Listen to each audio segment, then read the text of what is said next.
Halo semuanya, perkenalkan nama saya Jihan Aitulandya Sregar dengan NIM 20758 dari Program Studi Pendidikan Bisnis Universitas Pendidikan Indonesia.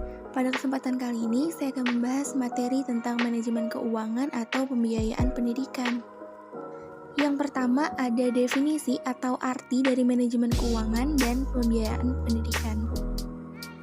Menurut Abdullah, manajemen keuangan dan pembiayaan pendidikan itu sebagai kegiatan mengatur sumber keuangan pendidikan, mengalokasikan, dan mengandalkan uang pendidikan sedemikian rupa sehingga dicapai maksimalisasi dan efektivitas penggunaan dana atau uang untuk penyelenggaraan pendidikan yang berkualitas tinggi.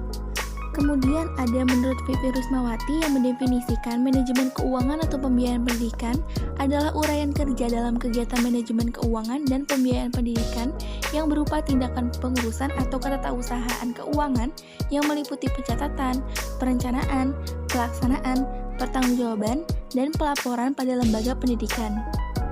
Dari dua definisi menurut para ahli tadi dapat ditarik kesimpulan atau gambaran umum bahwa manajemen keuangan dan pembiayaan lembaga pendidikan dapat diartikan sebagai rangkaian aktivitas mengatur keuangan lembaga pendidikan mulai dari perencanaan, penggalian sumber daya biaya, pembukuan, pembelanjaan, pengawasan, dan pertanggungjawaban, serta pelaporan keuangan lembaga pendidikan agar organisasi atau institusi pendidikan berjalan efektif dan efisien dalam melaksanakan fungsi memberikan layanan pendidikan yang berkualitas tinggi.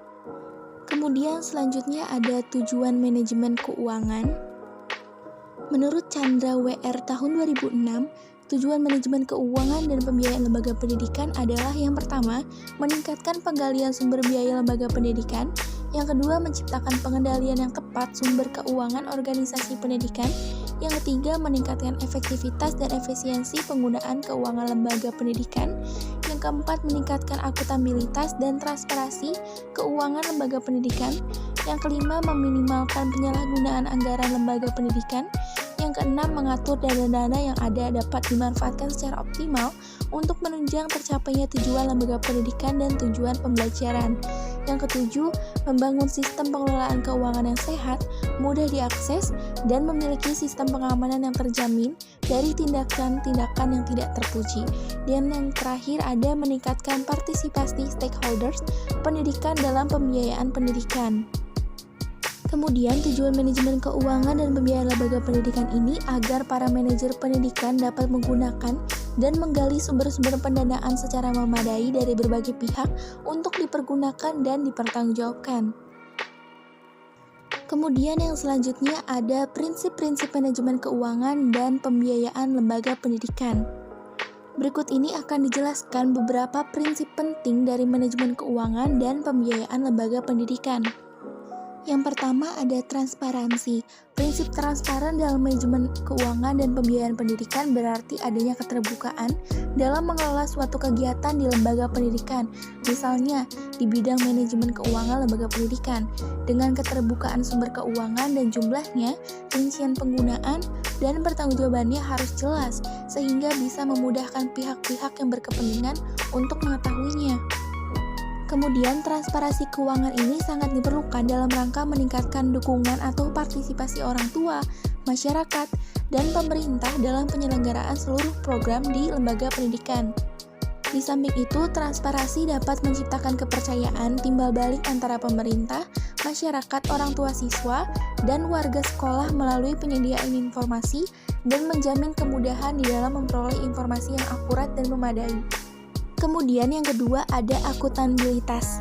Akuntabilitas ini adalah kondisi yang dinilai oleh orang lain karena kualitas performansinya dalam melaksanakan tugas untuk mencapai tujuan yang menjadi tanggung jawabnya. Akuntabilitas di dalam manajemen keuangan lembaga pendidikan berarti penggunaan uang lembaga pendidikan bisa dipertanggungjawabkan sesuai dengan perencanaan yang telah ditetapkan dan peraturan yang berlaku. Kemudian tujuan akuntabilitas pembiayaan lembaga pendidikan adalah untuk menilai kinerja lembaga pendidikan dan kepuasan stakeholder terhadap pelayanan pendidikan yang diselenggarakan, untuk mengikutsertakan publik dalam pengawasan pelayanan pendidikan, dan untuk mempertanggungjawabkan komitmen penyelenggara pendidikan kepada stakeholdernya atas dana yang dihimpun dari pemerintah, orang tua, dan masyarakat. Kemudian yang ketiga ada efektivitas. Efektivitas ini seringkali diartikan sebagai pencapaian tujuan organisasi yang telah ditetapkan sesuai dengan biaya yang dikeluarkan. Pada dasarnya terdapat 3 komponen utama yang perlu diperhatikan manajer pendidikan dalam mengukur efektivitas pembiayaan pendidikan. Yang pertama ada cakupan pengaruh biaya, yang kedua ada kesempatan tindakan yang digunakan untuk mencapai pengaruh pembiayaan ditandai sebagai mode pendidikan, dan yang terakhir ada mekanisme yang mendasari mengapa pembiayaan tertentu mendorong ke arah pencapaian tujuan. Kemudian yang keempat ada efisiensi sesuai dengan kebutuhan yang diisyaratkan. Konsep efisiensi menggambarkan hubungan antara pemasukan dan pengeluaran. Efisiensi manajemen keuangan dan pembiayaan merupakan perbandingan antara input dengan output, tenaga dengan hasil, perbelanjaan dan masukan, serta biaya dengan kesenangan waktu yang dihasilkan. Sumber daya yang dimaksud bisa meliputi tenaga, pikiran, waktu, serta biaya yang dikeluarkan. Kemudian yang kelima ada peningkatan partisipasi stakeholder pendidikan. Yang keenam ada hemat atau tidak mewah. Yang ketujuh ada terarah dan terkendali sesuai dengan rencana atau program kegiatan. Dan yang terakhir keharusan penggunaan produksi dalam negeri. Kemudian yang terakhir ada karakteristik manajemen keuangan dan pembiayaan pendidikan. Ada beberapa karakteristik penting yang perlu diperhatikan dalam manajemen keuangan dan pembiayaan pendidikan. Di antaranya yang pertama, tren pembiayaan pendidikan selalu menunjukkan kenaikan, di mana perhitungan pembiayaan pendidikan dinyatakan dalam satuan unit cost. Yang kedua, pembiayaan terbesar dalam pelaksanaan pendidikan adalah biaya pada faktor sumber daya manusia, di mana pendidikan dapat dikatakan sebagai human investment, yang artinya biaya terbesar diserap oleh tenaga manusia, yakni pendidik dan tenaga kependidikan. Yang ketiga ada unit cost pendidikan akan naik sepadan dengan tiket sekolah. Yang keempat, unit cost pendidikan dipengaruhi oleh jenis lembaga pendidikan. Yang kelima, unit cost rutin komponen yang dibiayai dalam sistem pendidikan hampir sama dari tahun ke tahun, sehingga bisa diprediksi dan diestimasi.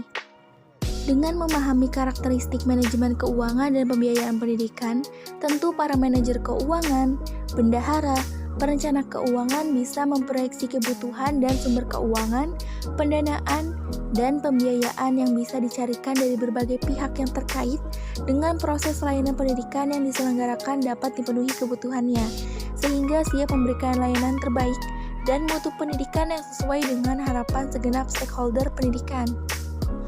Sekian materi yang dapat saya sampaikan mengenai manajemen keuangan dan pembiayaan pendidikan. Kurang lebihnya mohon dimaafkan. Terima kasih.